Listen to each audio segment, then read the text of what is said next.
Mesdames et Messieurs les membres de la CENI, Mesdames et Messieurs les chefs du corps diplomatique, Mesdames et Messieurs les représentants et mandataires des partis et regroupements politiques, ainsi que des candidats, Mesdames et Messieurs, à vos titres et qualités respectifs, la CENI poursuit les préparatifs des élections du 20 décembre 2023, conformément à son calendrier. Comme vous le savez, nous avions convoqué le 1er septembre l'électorat pour l'élection présidentielle et avons ouvert les bureaux de réception et de traitement des candidatures depuis le 8 septembre, ce qui va continuer jusqu'au 8 octobre. Comme à nos habitudes, la CENI vient de mettre à votre disposition les éléments d'information susceptibles de vous aider à mieux préparer les étapes suivantes. Donc, nous sommes en train d'évoluer vers la tenue des scrutins. Dans ce cadre de concertation, comme vous l'avez constaté à travers disons la présentation du programme par le directeur de la communication, nous sommes en train de vous donner des éléments d'information pour que vous soyez bien préparés à cet exercice. Donc, nos experts vont vous entretenir aujourd'hui sur un certain nombre de sujets et surtout les dispositifs électroniques de vote. Et nous vous encourageons, nous allons tout au long de cet atelier ou bien ce cadre de concertation, vous encourager à vous impliquer dans l'éducation électorale de vos militants. Cela, bien entendu, sans engager dans une campagne électorale anticipée.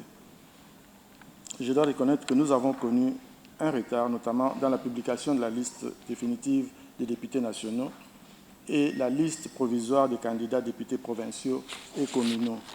Plusieurs raisons expliquent cette situation. D'abord, la CENI a réceptionné un très grand nombre de candidatures, c'est près de 25 000. Juste pour vous donner un élément de comparaison, en 2018, il y en avait 15 000, mais nous avons 10 000 de plus. Et cela signifie que le temps de traitement a été aussi long. À part cela, il y a le fait que la procédure judiciaire, en termes de contentieux électoral à la Cour constitutionnelle, a été très très longue.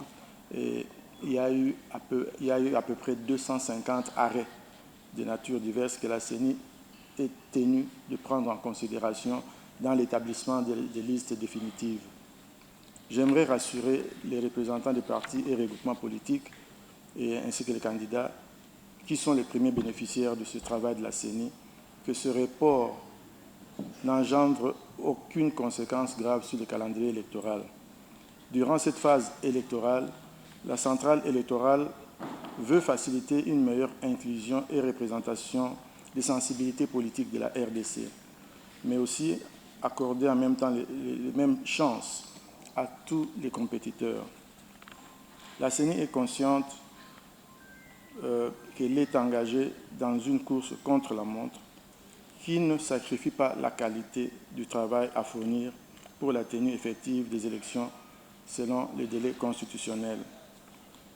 Donc, comme nous l'avons toujours dit, nous sommes en pleine préparation des scrutins. Je le dis souvent, je dis quand vous construisez une maison ou bien un édifice, tout le temps que vous allez construire au niveau du sous-sol, la fondation, les gens ne sauront pas qu'il y a un travail qui se fait. C'est seulement au moment où vous commencez à élever les murs qu'ils sauront qu'un grand travail est abattu. Nous avons entendu beaucoup de rumeurs, il y a beaucoup d'articles, beaucoup d'experts sur les chaînes de télévision et radio parler de l'impossibilité d'organiser les élections à temps. Nous sommes conscients que c'est un exercice complexe, un exercice de longue haleine, mais c'est tout ce que nous faisons au niveau de la CENI, c'est travailler durement pour justement que les élections se tiennent comme prévu. Donc, nous sommes en pleine opération logistique, commande, fabrication, transport, tout ça est en train de se faire, mais ça ne se voit pas encore.